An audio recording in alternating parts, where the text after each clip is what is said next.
안녕하십니까. 외국인 투자자문의 이충강입니다. 지난 2월 1일 날 글로벌 ETF 시장에 대해서 좀 부담 없는 내용으로 간략히 설명을 드렸었고요. 정확히 한 2주 있다가 오늘 다시 인사드리게 됐는데, 어제 기준으로 미국 시장 2월 14일 기준으로 미국의 CPI가 발표됐습니다. 그래서 관련해서 앞으로 물가 향방이 어떻게 될 것이고, 또 물가에 그 산입되는 인자 중에 저희가 이제 최근에 그 노동시장 실업률도 3.4%라 역대 가장 최저치가 기록이 되고 있는데, 그런 것들이 이제 어떻게 앞으로 물가에 영향을 미칠지에 대한 저희 그 견해를 좀 말씀드리기 위해서 오늘 자리를 마련했습니다. 일단 간단하게 시장을 좀 리캡하고 넘어가겠습니다. 지난 1월 기준으로 미국의 헤드라인 CPI가 YOY 기준으로, 그러니까 전년 동월 대비 6.4%, 그러니까 12월 달 6.5에서 1월 달 6.4%로 조금씩 계속 떨어지는 추세는 보이고 있습니다만, 먼스 온 먼스, 그러니까 매 월별이죠. 월별 그 CPI가 지지난달 0.1에서 1월 달에 0.5로 상승을 하고, 또 코어 CPI라고 하죠. 변동성이 높은 에너지와 그 음식료 가격을 뺀 근원 CPI 물가 지수라고 하는데, 이 코어 CPI도 12월 달에 YOY 기준으로 5.7에서 5.6으로 소폭 하락하는 추세는 보이고 있습니다만, 먼스 온 먼스 기준으로 월별 0.4, 0.4 동일한 수준을 나타냈습니다. 그래서 또는 오늘 아침에 우리나라 시장 또 미국 시장에서 이 시장에 대한 평가는 뭐 늘 그렇듯이 긍정평가와 부정평가가 갈려 있는 것 같아요. 일단 부정평가는 올해 이제 몇 개 하우스들이 커머더티 가격이 다시 좀 재차 상승할 거다. 그리고 지난 1월 아까 말씀드렸던 CPI도 그 뭐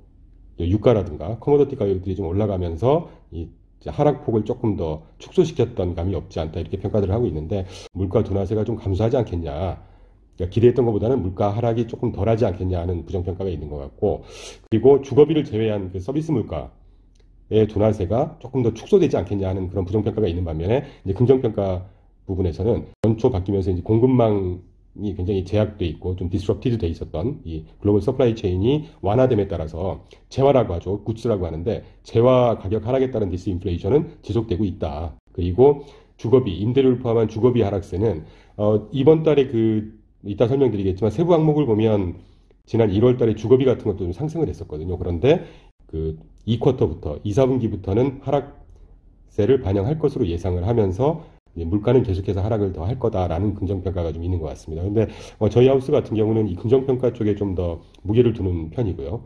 그리고 참고로 어제 물가 발표에 따른 금융시장 반응을 잠깐 보시면, 일단 그 미국의 2년물, 5년물, 10년물 국채금리가 각각 2년물이 10bp 정도 상승을 했고, 5년물이 9bp 상승했고, 10년물이 4bp 정도 상승을 했습니다. 그리고 주식시장은 다우존스가 0.5% 하락을 했고, S&P 500이 마이너스 0.03, 그러니까 약보합 정도 됐었죠. 나스닥은 오히려 0.6% 상승을 시현을 했습니다. 그래서 최근에 연초 이후에 뭐 여러 가지 호재에 따른 그 주식 투자 센티멘트 회복세가 꺾이진 않았다라고 좀 더 전반적으로는 긍정적인 평가를 하고 싶고요. 방금 말씀드렸던 그 미국 국채금리와 주식시장하고 다르게 이 미국 10년 팁스 금리라고 하죠. 물가연동 국채라고 하는데, 10년짜리 물가연동 국채금리는 오히려 올랐습니다. 이 말은 팁스에 대한 수요가 줄어들었다는 얘기거든요. 그러니까 줄어들었다는 얘기는 물가 상승에 대해서 오히려 배팅을 안 했다는 거죠. 시장 참여자들이. 비슷한 뭐 지표긴 한데, BEI라고 해서 브레이크 이븐 인플레이션이라고 해서, 이 BEI 지표는 비례 인플레이션이라고 합니다. 시장 참여자들이 보는 그 BEI 지표 금리도 2.32에서도 소폭이긴 하지만 1bp 하락을 해서 2.31로, BEI 금리가 오히려 오르지 않고 하락했다는 얘기는 앞으로 물가가 하락하는 거에 더 배팅을 하고 있다는 얘기입니다. 그래서 앞서 말씀드린 대로 이 전반적인 물가 하락세는 지속이 될 거다. 근데 물론 먼스 온 먼스로 좀 오르기도 하고 빠지기도 하고 하는 그런 감은 있겠지만, 큰 흐름은 물가는 계속 하락할 거다라고 하는 게 시장의 컨센서스인 것 같습니다. 자, 그러면 오늘은 간단하게 그 미국 노동시장만 하나 좀 살펴보려고 합니다. 저희가 타 유튜브나 저희 자체 유튜브를 통해서 미국 노동시장은 지금 구조적인 변화를 겪고 있다, 뭐 그레이트 레지그네이션이라고 해서 대퇴직의 시대를 겪고 있다. 다시 말씀드리면 노동을 하고 싶은, 그러니까 일자리를 찾는 사람 숫자 자체가 줄어들기 때문에 미국의 실업률 자체는 굉장히 낮을 수밖에 없다. 그리고 과거에 특히 지난 해 같은 경우는 이런 구조적인 문제 때문에 노동을 찾는 사람, 노동 공급이 줄어들면 노동을 찾는 사람 입장에서는 기존의 취업자 중에서 필요한 사람을 데려와야 되지 않습니까? 그래서 이제 뭐 스카우트를 할 때 연봉을 더 얹어주거나 뭐 사이닝 보너스도 덜어주겠죠. 이런 것들이 구조적으로 반영이 되면서 임금 상승을 주도했고, 또 이 임금 상승이 서비스 물가 전반에 영향을 미치면서 서비스 물가가 상승했고, 그래서 페드가 지금 아주 주요하게 보는 서비스 물가, 를 상승시키는 효과를 얻었다고 하면 저희가 오늘 좀 말씀드리고 싶은 내용은 미국 노동시장의 구조적인 문제 때문에 아주 타이트한 건 맞다. 그렇지만 최근에 그 타이트한 경직성이 조금 더 해소될 만한 그 여지가 몇 개 보이더라는 거죠. 그 설명을 드리기 위한 건데 먼저 제가 그 노동시장이 굉장히 타이트하다는 얘기는 간단히 제가 여타 유튜브라든가 저희 자취 유튜브에서도 몇 번 말씀드렸기 때문에 그 유튜브들을 찾아보시면 좀 더 자세한 내용을 아실 수가 있고요.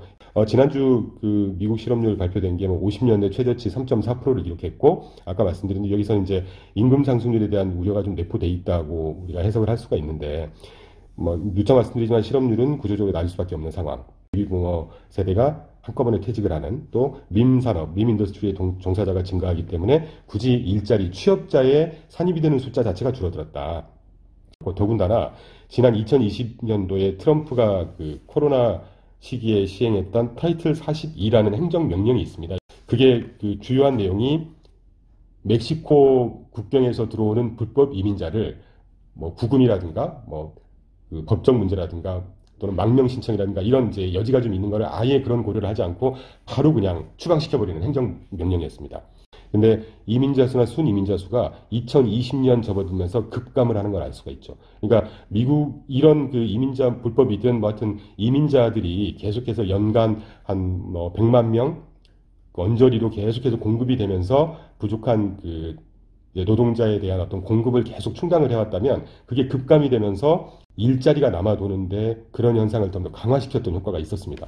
그런데 최근에 그 다음 페이지를 한번 보시면 일단 프레드에서 제가 그래프를 갖고 와봤는데 노동 참여율이라고 합니다. 이게 이제 뭐 영어로는 Labor Force Participation Rate라고 하는데 2020년대 뭐 코로나 때문에 급감을 했죠. 그러다가 쭉 올라가다가 2021년도 하락세를 보이더니 2022년도 들면서 노동 참여율이 오히려 아까 앞서서 말씀드린 대로 대퇴직의 어떤 트렌드하고 약간 상반된 모습을 보여주고 있어요. 이 말은 그 뭐 지난 유튜브에서도 말씀을 드렸지만 초과 저축 금액 자체가 미국의 가계 초과 저축 금액 자체가 계속 감소를 하고 있고 그게 아직 고갈되어 있는 수준은 아니겠지만 가계를 유지하거나 과거에 노동자였던 분들이 통장의 잔고가 조금씩 줄어들면 다시 일자리를 갖고자 하는 수요가 더 증가를 할 것이고요. 이제 이런 효과들 때문에 다시 일자리로 돌아오고 있다는 거죠, 이게. 그래서 뭐 여러 가지 이유가 있겠습니다. 뭐 의료기술 발달로 수명이 연장되거나 또 뭐 60, 70대 분들께서 사용없이 그냥 집에 있는 것보다는 일을 하자. 이런 분들이 노동시장으로 다시 복귀를 하고 있다는 뜻이겠죠. 노동 참여율이 상승하고 있다는 얘기는. 그래서 향후에 이 노동 공급에 대한 부분이 조금 더 완화되지 않을까 하는 생각이 들고요. 타이틀 42. 이게 사실은 이민자 수를 급감시키면서 더 타이트한 노동시장을 좀 더 가져오는데 조금 더 불을 지폈던 효과가 있었다면 바이든 행정부가 들어서면서 이 42호 행정명령을 폐지하려고 계속 노력을 하고 있습니다. 이 배경을 약간 설명드리면 원래 미국의 이민법은 불법 이민자가 뭐 구금이라가 잡히더라도 망명 신청을 할 수도 있는 것이고 또 이 사람이 진짜 불법이다 그래서 어떻게 추방을 시켜야 된다라는 심사 기간 중에는 미국 내 체류를 허용해주고 또 그 기간 동안에 노동하는 것도 허용을 해줍니다. 그러니까 이게 이 그 불법 이민 관련 행정명령을 적용했던 게 사실 자료는 안 적어놨지만 타이틀 8이라고 해서 8번 행정명령이었거든요. 그런데 2020년 3월에 트럼프가 이걸 오버라이드하는 타이틀 42를 행정명령을 발동하면서 심사기간 중에 체류를 허용해주거나 노동을 이걸 다 없애버린 거죠.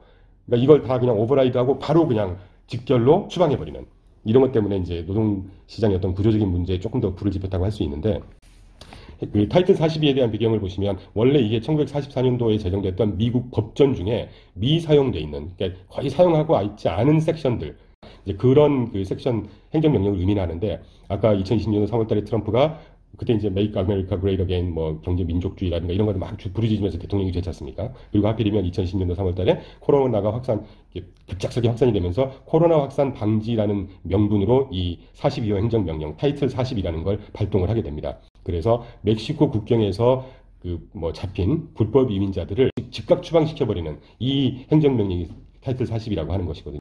근데 그 이후에 바이든 행정부가 들어서면서 이 42호 정책을 폐지하겠다고 공언을 했는데 지난 연말에 미국 연방대법원이 이 42호 정책이라는 게 합법이다라고 해서 이를테면 바이든 행정부에서 폐지를 공언했던 이 스탠스와는 반대 스탠스를 지금 이렇게 펼쳐서 서로 약간 갑론을박이 있는 상황입니다. 뭐 미국이라는 나라가 워낙에 민주국가니까 이런 그 세세한 상황 또는 규정 관련해서도 찬반 양념이 충분히 있을 수가 있는 것이죠. 그래서 구체적으로 자료에 써드린 대로 2022년도 4월 달에 미국 공중보건당국이 타이틀 42의 이 명령에 대해서는 정책적으로는 더 이상 필요하지 않다라고 일단 부인하는 성명을 발표했고, 그래서 2022년도에 뭐 중간에 여러 가지 절차가 있지 않겠습니까? 11월 달, 작년 11월 달에 연방법원이 이 42호 정책을 12월 21일 날 종료해라라고 판결을 합니다. 그리고 정책을 전환할 수 있도록 준비 기간을 5주 주죠. 그게 12월 21일 날 이제 예정이 돼 있었던 이 정책이 종료되는 예정일이었는데, 그 며칠 전에 12월 달에, 작년 12월 달 대법원이 정책 종료에 대한 효력 집행 정지를 또 명령을 합니다. 물론 거기서 또 반대 의견을 가진 사람이 수를 하고 했겠죠. 그래서 이번 2월 달에 뭐 며칠인지는 제가 아직 찾지 못했는데, 이거에 대한 청문회 히어링이 예정이 돼 있고, 이제 이런 상황인데, 그 최근에 발표된 정부 자료, 미국 정부 자료를 보면 이런 과정에도 불구하고 그 바이든 정부가 올 5월 달에, 2023년 5월 달에 코로나 비상사태를 공식적으로 종료하겠다라고 해서 이제 정책을 진행 중이고 선언하겠다고 예정이 되어 있고요. 그리고 아울러서 동시에 그 타이틀 42호 행정명령을 폐지하겠다라고 지금 예정이 되어 있습니다. 근데 만약에 이 타이틀 42호 명령이 폐지가 된다고 하면 올 5월부터 매월 3만 명의 노동자가 계속해서 증가하는, 그러니까 노동 공급이 3만 명이 매월 생기는 효과가 있게 됩니다. 그러면 이걸 단순하게 매월 3만 명이니까 곱하기 12해서 1년 동안이면 36만 명이잖아요. 그런데 지금 현재 최근 노동 수요 공급 갭이 한 사람당 남아도는 일자리 비율이 지금 1대19 정도 되거든요. 그러니까 일자리 수가 2개 정도가 남아돈다는 얘기입니다. 그거를 다른 식으로 표현하면 노동 수요와 노동 공급의 갭이 현재 한 480만 명 정도 됩니다. 근데 이거를 아까 연한산에서 매월 3만 명을 1년으로 하면 36만 명이니까 이걸 480만 명을 나누게 되면 약 한 뭐 7.5에서 한 8% 정도의 노동이 공급되는 효과를 보게 된다는 거죠. 그래서 뭐 마지막 페이지긴 하지만 결국은 구직자가 증가, 다시 말하면 노동 공급이 증가해서 결국은 임금이 하향 안정화될 것이고, 실제 임금이 하향 안정화됐다는 신호는 지난 12월 후반부터 조금씩 나오고 있더라고요. 자료들을 보니까. 그래서 결국은 서비스 물가를 조금 더 안정시키는데 기여할 수 있는 그런 부분이지 않을까 하는 생각이 들고요. 그래서 오늘은 간단히 노동시장에 대해서만 살펴봤고, 뭐 지난 연말부터 각종 이제 저희가 타 채널 유튜브나 저희 자체 유튜브에서 밝힌 대로 저희는 계속해서 심각한 경기 침체보다는 소프트 랜딩, 다시 말하면 경기 연착륙이 가능할 것 같다라고 말씀을 드렸는데, 공교롭게 오늘 연초부터 뭐 월스트리트저널이라든가 블룸버그 같은 데서도 제가 이제 유튜브에서 살짝 오히려 골디락스 같은 상황이 올 수도 있다라고 말씀드렸더니, 여러 이제 유명 뭐 일간지 미국의 경제지에서도 골디락스 같은 게 언급이 되면서 최근에는 이 소프트 랜딩에 대한 뭐 연착륙에 대한 컨센서스가 조금 더 확인이 되고 있는 상황이고요. 심지어는 뭐 그저께 노우 랜딩이라는 말도 할 정도니까 그런 상황이어서 조금 다행스럽다는 생각이 듭니다. 그래서 저희는 늘 말씀드린 대로 올 1, 4분기 후반 즈음이 기업 실적이 레벨다운 되면서 주식시장 변동성이 조금 더 있을 거라고 보고 있고, 중장기 관점에서는 그 1, 4분기 후반 정도가 시장의 저점으로 판단을 하고 있습니다. 그래서 좀 공격적으로 말씀드리면 지금부터는 이제 매수 기회를 본격적으로 좀 포착하는 전략을 찾고 고민하시는 방향을 좀 추천드린다는 말씀을 드리면서 오늘은 이걸로 마감을 하고요. 혹시 궁금하신 게 있으시거나 필요한 자료가 있으시면 댓글이나 저희 홈페이지 방문하셔서 언제든지 연락을 주시면 감사하겠습니다.